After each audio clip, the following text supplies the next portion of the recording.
অফিসারি করতে আধ ঘন্টার জায়গায় 40 মিনিট হলে চোখ গরম দেখান, ওই লোকটাই ভোটের আগের রাত সারা রাত জেগে বিজলি গাদার পিছনে, পাটকাঠি গাদার পিছনে, এ ধান খেতে, ওর পাট বাগানে, মানে কি করে বেড়ান বলে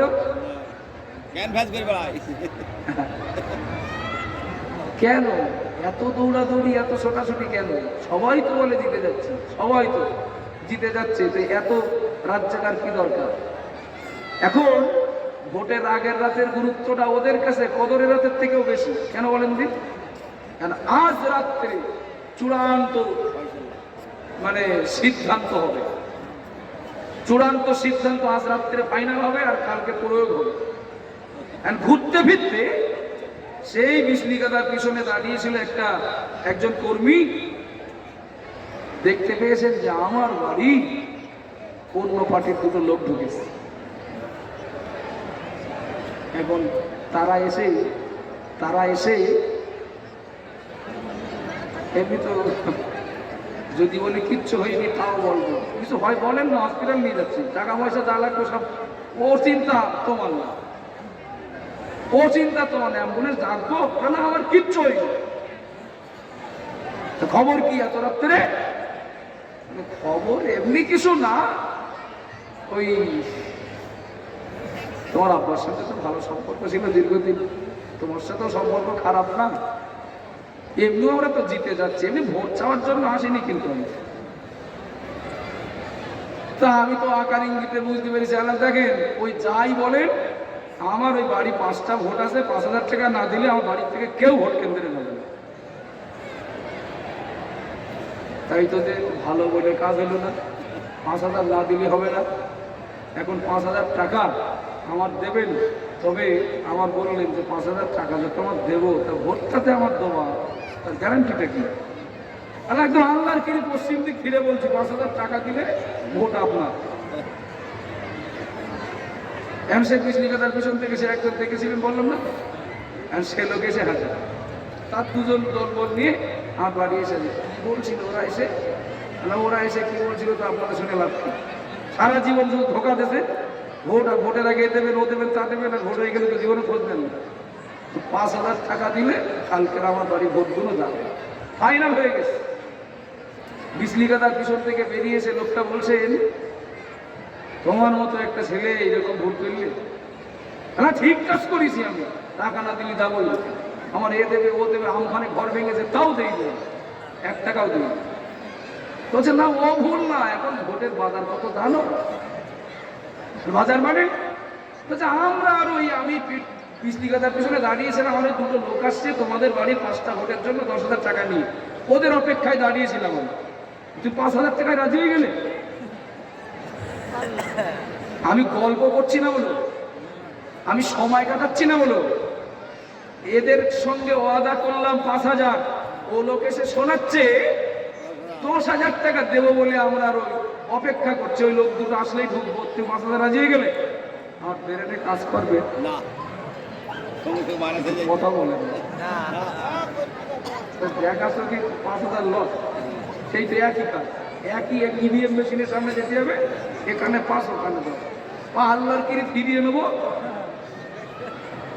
ঠিক আছে, যদি 10,000 দেন ভোট আপনারা পাবেন, তা তুমি ওদের সঙ্গে কথা দিলে আবার আমাদের সঙ্গেও কথা দিচ্ছ, আমাদের যে দেবে তার গ্যারান্টি আমি আমার এই বাচ্চার মাথায় হাত দিয়ে আল্লাহর কিরে করে বলছি, ওরা না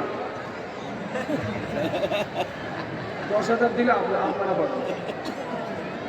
এ গ্রুপ চলে যেতে এখন আরেকটা গ্রুপ বাকি আছে, যারা এখনো সংবাদ পাননি আর কি, এসে খোঁজ খবর নিয়ে ভালো মন্দ জিজ্ঞেস করে বলে এমনি এই পথে যাচ্ছিলাম তো দেখলাম মানুষের কি করছে, এমনি তেমন কিছু ব্যাপার না, তবে ওই সেই আব্দুল করিম চাচার ছাদের উপরে একটা মিটিং হয়েছিল বৃহস্পতিবারের দিন রাত 8টার পরে, জানা আছে?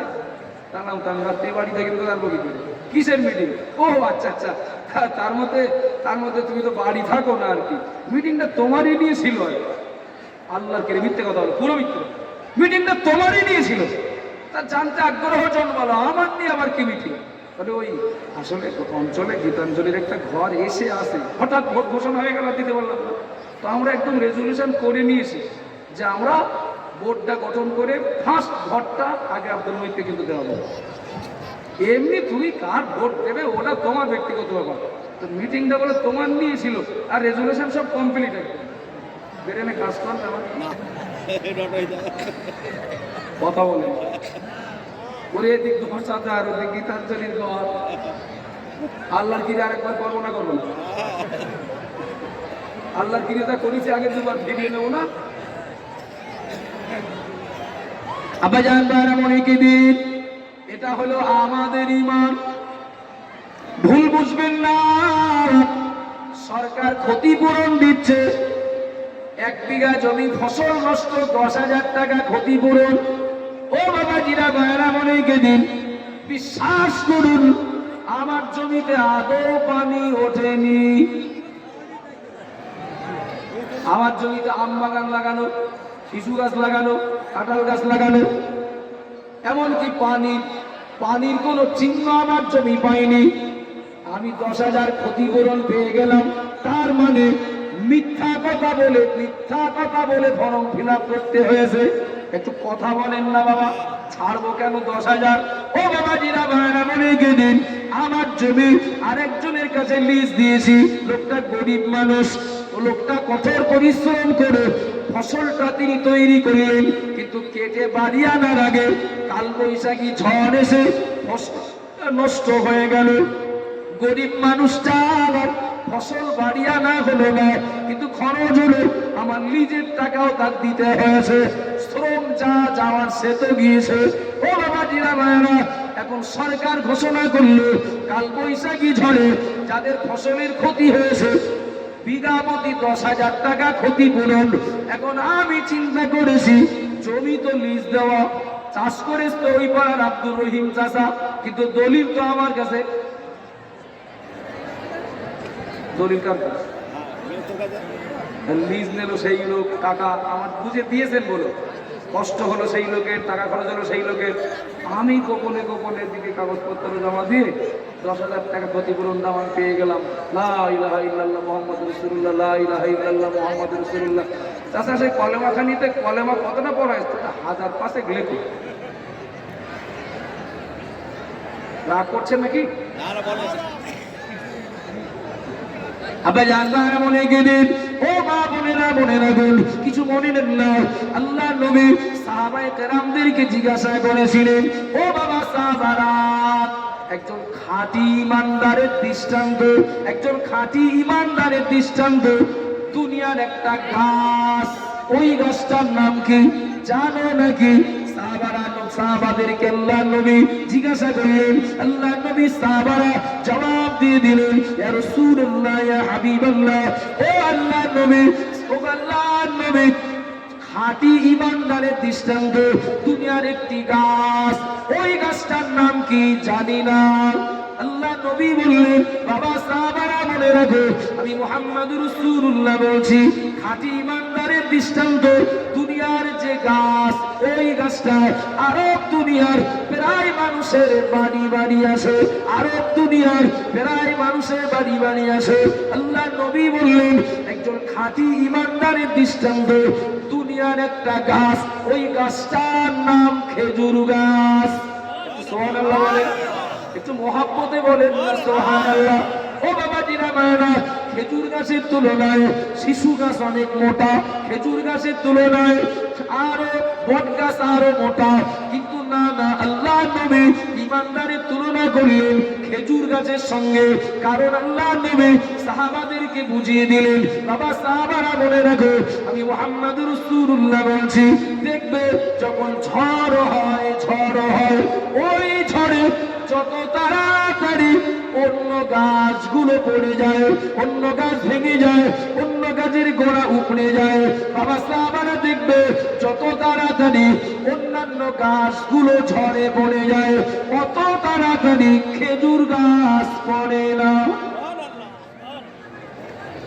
আল্লাহ নবী বললেন, ও সাহাবায়ে কেরামেরা মনে রাখো, আমি মুহাম্মাদুর রাসূলুল্লাহ বলছি, দুনিয়ার দুনিয়াতে যারা হবে খাঁটি ইমানদার, ইমান যাদের খাঁটি, মুখে মুখে কবুল বলা লোকলি হবে না, ইমান যাদের খাঁটি, আল্লাহ নবী বললেন ওদের দুনিয়ায় অবস্থান হবে খেজুর গাছের মতো, যত ঝড় উপর দিয়ে বয়ে যাক, মারবো ধরবো বার করবো দেশারা করবো, পুকুরে তেল দেবো, ক্ষেতের ফসল কাটবো, গাছের গোড়া কেটে দেবো, ইমানদারির উপর দিয়ে যত ঝড় বয়ে যাক না কেন, যত লোক তাকে দেখানো হোক না কেন, ইমানদার দুনিয়াতে বাঁচে খেজুর গাছের মতো শক্ত হয়ে। কোন ঝড় ইমানদারকে কোনোদিন ফেলে দিতে পারে না। জোরে বলেন, আরো জোরে বলুন সুবহানাল্লাহ। ও বাবাজিরা মায়েরা, আমার মা বোনেরা মনে কেনেন, বেঈমান আবু জেহেল সুমাইয়াকে বলল সারি করতে, আধ ঘন্টার জায়গায় 40 মিনিট হলে চোখ গরম দেখান। ওই লোকটাই ভোটের আগের রাত সারা রাত জেগে বিজলি গাদার পিছনে, পাটকাঠি গাদার পিছনে, এ ধান খেতে, ওর পাট বাগানে, মানে কি করে বেড়ান বলে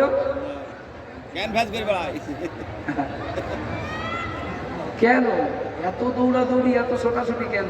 সবাই তো বলে জিতে যাচ্ছে, সবাই তো জিতে যাচ্ছে, তো এত রাত জাগার কি দরকার? এখন ভোটের আগের রাতের গুরুত্বটা ওদের কাছে কদরের রাতের থেকেও বেশি। কেন বলেন দিন? কারণ আজ রাত্রে চূড়ান্ত মানে সিদ্ধান্ত হবে, চূড়ান্ত সিদ্ধান্ত আজ রাত্রে ফাইনাল হবে, আর কালকে প্রয়োগ হবে। ঘুরতে ফিরতে সেই বিজলি গাদার পিছনে দাঁড়িয়েছিল একজন কর্মী, দেখতে পেয়েছেন যে আমার বাড়ি অন্য পার্টির দুটো লোক ঢুকেছে। এখন তারা এসে এমনি তো যদি বলি কিচ্ছু হয়নি তাও বলবো, কিছু হয় বলেন না, হসপিটাল নিয়ে যাচ্ছি, টাকা পয়সা যা লাগবে সব ওর চিন্তা, তোমার না, ও চিন্তা তোমার, অ্যাম্বুলেন্স ডাকবো না, আমার কিচ্ছু হয়নি। খবর কি এত রাত্রে? খবর এমনি কিছু না, ওই তোমার আব্বার সাথে তো ভালো সম্পর্ক ছিল দীর্ঘদিন, তোমার সাথেও সম্পর্ক খারাপ না, এমনি আমরা তো জিতে যাচ্ছি, এমনি ভোট চাওয়ার জন্য আসেনি কিন্তু আমি। তা আমি তো আকার ইঙ্গিতে বুঝতে পেরেছি, আল্লাহ দেখেন ওই যাই বলেন, আমার ওই বাড়ি 5টা ভোট আছে, 5,000 টাকা না দিলে আমার বাড়ির থেকে কেউ ভোট কেন্দ্রে নেবে না। তাই তো যে ভালো বলে কাজ হলো না, 5,000 না দিলে হবে না। এখন 5,000 টাকা আমার দেবেন, তবে আমার বললেন যে 5,000 টাকা যে তোমার দেবো, তা ভোটটাতে আমার দেওয়া, তার গ্যারান্টিটা কি? আর একদম আল্লাহর কিনে পশ্চিম দিক ফিরে বলছি, 5,000 টাকা দিলে ভোট আপনার। এখন সে বিজলি গাদার পিছন থেকে সে একজন দেখেছিলেন বললাম না, এখন সে লোক এসে হাজার, তার দুজন দলবল নিয়ে আমার বাড়ি এসে বলছিল, ওরা এসে কি বলছিল তো আপনারা শুনে লাভ কি? সারা জীবন শুধু ধোকা দেবে, ভোটের আগে দেবেন, ও দেবেন, তা দেবেন, আর ভোট হয়ে গেলে তো জীবনে খুঁজবেন না। 5,000 টাকা দিলে কালকের আমার বাড়ি ভোটগুলো যাবে, ফাইনাল হয়ে গেছে। বিজলি গাদার পিছন থেকে বেরিয়ে এসে লোকটা বলছেন, তোমার মতো একটা ছেলে এইরকম ভোট করলে, না ঠিক কাজ করেছি আমি, টাকা না দিলে যাবো, আমার এ দেবে ও দেবে, আমফানে ঘর ভেঙেছে তাও দেই দেবে, 1 টাকাও দিই। বলছে না ও ভুল না, এখন ভোটের বাজার কত জানো? বাজার মানে বলছে আমরা আর ওই আমি বিজলি গাদার পিছনে দাঁড়িয়েছিলাম, আমাদের দুটো লোক আসছে তোমাদের বাড়ির 5টা ভোটের জন্য 10,000 টাকা নিয়ে, ওদের অপেক্ষায় দাঁড়িয়েছিলাম আমি, তুই 5,000 টাকায় রাজি হয়ে গেলে? আমি গল্প করছি না বলো, আমি সময় কাটাচ্ছি না বলো, এদের সঙ্গে ওয়াদা করলাম 5,000, ও লোক এসে শোনাচ্ছে 10,000 টাকা দেবো বলে আমরা আর অপেক্ষা করছি, ওই লোক দুটো আসলেই ঢুকবো, তুই 5,000 রাজি হয়ে গেলে? আমার ব্রেনে কাজ করবে না, কথা বলে দেখা কি 5,000 লস, সেই তো একই কাজ, একই ইভিএম মেশিনের সামনে যেতে হবে, এখানে 5 ওখানে 10, আল্লাহর কিনে ফিরিয়ে নেবো।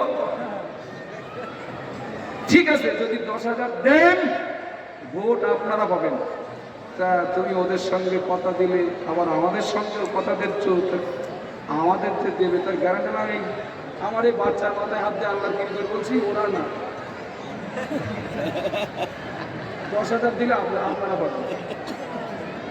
এই গ্রুপ চলে যেতে এখন আরেকটা গ্রুপ বাকি আছে, যারা এখনো সংবাদ পাননি আর কি, এসে খোঁজ খবর নিয়ে ভালো মন্দ জিজ্ঞেস করে বলে এমনি এই পথে যাচ্ছিলাম তো দেখলাম মানুষ কি করছে, এমনি তেমন কিছু ব্যাপার না।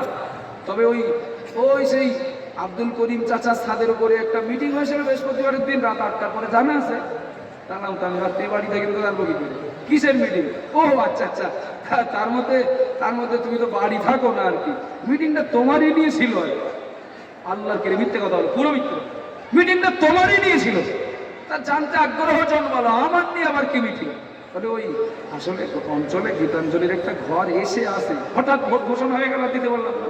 তো আমরা একদম রেজলিউশন করে নিয়েছি যে আমরা বোর্ডটা গঠন করে ফার্স্ট ভোটটা আগে আব্দুল মহিদকে কিন্তু দেওয়া হবে। এমনি তুমি কার ভোট দেবে ওটা তোমার ব্যক্তিগত ব্যাপার। তো মিটিংটা বলে তোমার নিয়েছিল, আর রেজলিউশন সব কমপ্লিট একদম বেরেনে কাজ করেন আমার কথা বলে ওরে এদিক ঘর সাথে আর ওদিক গীতাঞ্জলির ঘর। আল্লাহর কিরে আরেকবার করবো না, করবো না? আল্লাহর কিরেটা করেছি আগে দুবার, ভিডিও নেবো না? আব্বাজান ভাইরা মনিকে দিন, এটা হলো আমাদের ঈমান, ভুল বুঝবেন না। সরকার ক্ষতিপূরণ দিচ্ছে, 1 বিঘা জমি ফসল নষ্ট 10,000 টাকা ক্ষতিপূরণ। ও বাবাজিরা ভাইরা মনিকে দিন, বিশ্বাস করুন আমার জমিতে আদৌ পানি ওঠেনি। আমার জমিতে আম বাগান লাগানো, শিশু গাছ লাগানো, কাঁঠাল গাছ লাগানো, এমনকি পানির কোনো চিহ্ন আমার জমি পাইনি। আমি 10,000 ক্ষতিপূরণ পেয়ে গেলাম, তার মানে মিথ্যা কথা বলে ফর্ম ফিল আপ করতে হয়েছে। একটু কথা বলেন না বাবা, ছাড়বো কেন 10,000? ও বাবা জিরা ভাইরা মনে দিন, আমার জমি আরেকজনের কাছে লিজ দিয়েছি, লোকটা গরিব মানুষ, লোকটা কঠোর পরিশ্রম করে ফসলটা তিনি তৈরি করলেন, কিন্তু কেটে বাড়ি আনার আগে কালবৈশাখী ঝড় এসে ফসলটা নষ্ট হয়ে গেল। গরিব মানুষটা আবার ফসল বাড়ি আনা হলো না, কিন্তু খরচ হলো, আমার নিজের টাকাও তার দিতে হয়েছে, শ্রম যা যাওয়ার সে তো গিয়েছে। ও বাবা জিরা ভাইরা, এখন সরকার ঘোষণা করলো কালবৈশাখী ঝড়ে যাদের ফসলের ক্ষতি হয়েছে বিঘা প্রতি 10,000 টাকা ক্ষতিপূরণ। এখন আমি চিন্তা করেছি জমি তো লিজ দেওয়া, চাষ করেছে তো ওই পাড়ার আব্দুর রহিম চাচা, কিন্তু দলিল তো আমার কাছে। দলিল কার কাছে? লিজ নিল সেই লোক, টাকা আমার বুঝে দিয়েছেন বলো, কষ্ট হলো সেই লোকের, টাকা খরচ হলো সেই লোকের। আমি গোপনে দিকে কাগজপত্র জমা দিয়ে 10,000 টাকা ক্ষতিপূরণ দাম আমি পেয়ে গেলাম। লা ইলাহা ইল্লাল্লাহ মুহাম্মাদুর রাসূলুল্লাহ, লা ইলাহা ইল্লাল্লাহ মুহাম্মাদুর রাসূলুল্লাহ। চাচা সেই কলেমাখানিতে কলেমা কতটা পড়া আছে? 1005 লেখো। রাগ করছেন নাকি? আবার জানবার মনে গেলেন, ও মা বোনেরা গুণ কিছু মনে নেন না। আল্লাহ নবী সাহাবায়ে কেরামদেরকে জিজ্ঞাসা করেছিলেন, ও বাবা সাহাবারা, একজন খাঁটি ইমানদারের দৃষ্টান্ত, দুনিয়ার একটা গাছ, ওই গাছটার নাম কি জানো নাকি? সাহাবাদেরকে আল্লাহ নবী জিজ্ঞাসা করলেন, আল্লাহ নবী সাহাবারা জবাব দিয়ে দিলেন, ইয়া রাসূলুল্লাহ, ইয়া হাবিবাল্লাহ, ও আল্লাহ নবী, খাঁটি ইমানদারের দৃষ্টান্ত দুনিয়ার একটি গাছ, ওই গাছটার নাম কি জানি না। আল্লাহ নবী বললেন, বাবা সাহাবারা মনে রাখো, আমি মুহাম্মাদুর রাসূলুল্লাহ বলছি, খাঁটি ইমানদারের দৃষ্টান্ত দুনিয়ার যে গাছ, ওই গাছটা আরব দুনিয়ার প্রায় মানুষের বাড়ি আছে, আরব দুনিয়ার প্রায় মানুষের বাড়ি আছে। আল্লাহ নবী বললেন, একজন খাঁটি ইমানদারের দৃষ্টান্ত দুনিয়ার একটা গাছ, ওই গাছটার নাম খেজুর গাছ। সুবহানাল্লাহ বলেন, একটু মহাব্বতে বলেন না সুবহানাল্লাহ। ও বাবা জিরা মায়েরা, খেজুর গাছের তুলনায় শিশু গাছ অনেক মোটা, খেজুর গাছের তুলনায় আরো বট গাছ আরো মোটা, কিন্তু না না, আল্লাহ নবী ইমানদারের তুলনা করলেন খেজুর গাছের সঙ্গে। কারণ আল্লাহ নবী সাহাবাদেরকে বুঝিয়ে দিলেন, বাবা সাহাবারা মনে রাখো, আমি মুহাম্মদুর রাসূলুল্লাহ বলছি, দেখবে যখন ঝড় হয় ওই ঝড়ে যত তাড়াতাড়ি অন্য গাছগুলো পড়ে যায়, অন্য গাছ ভেঙে যায়, অন্য গাছের গোড়া উপড়ে যায়, বাবা সাহাবারা দেখবে যত তাড়াতাড়ি অন্যান্য গাছগুলো ঝড়ে পড়ে যায়, অত তাড়াতাড়ি খেজুর গাছ পড়ে না। আল্লাহ নবী বললেন, ও সাহাবায়ে কেরামেরা মনে রাখো, আমি মুহাম্মদুর রাসূলুল্লাহ বলছি, দুনিয়াতে যারা হবে খাঁটি ইমানদার, ইমান যাদের খাঁটি, মুখে মুখে কবুল বলা লোকলি হবে না, ইমান যাদের খাঁটি, আল্লাহ নবী বললেন ওদের দুনিয়ায় অবস্থান হবে খেজুর গাছের মতো। যত ঝড় উপর দিয়ে বয়ে যাক, মারবো ধরবো পার করবো দেশসারা করবো, পুকুরে তেল দেবো, ক্ষেতের ফসল কাটবো, গাছের গোড়া কেটে দেবো, ইমানদারির উপর দিয়ে যত ঝড় বয়ে যাক না কেন, যত লোক তাকে দেখানো হোক না কেন, ইমানদার দুনিয়াতে বাঁচে খেজুর গাছের মতো শক্ত হয়ে। কোন ঝড় ইমানদারকে কোনোদিন ফেলে দিতে পারে না। জোরে বলেন, আরো জোরে বলুন সুবহানাল্লাহ। ও বাবা জিলা মায়েরা, আমার মা বোনেরা, বলে কেদিন বেঈমান আবু জেহেল সুমাইয়াকে বলল,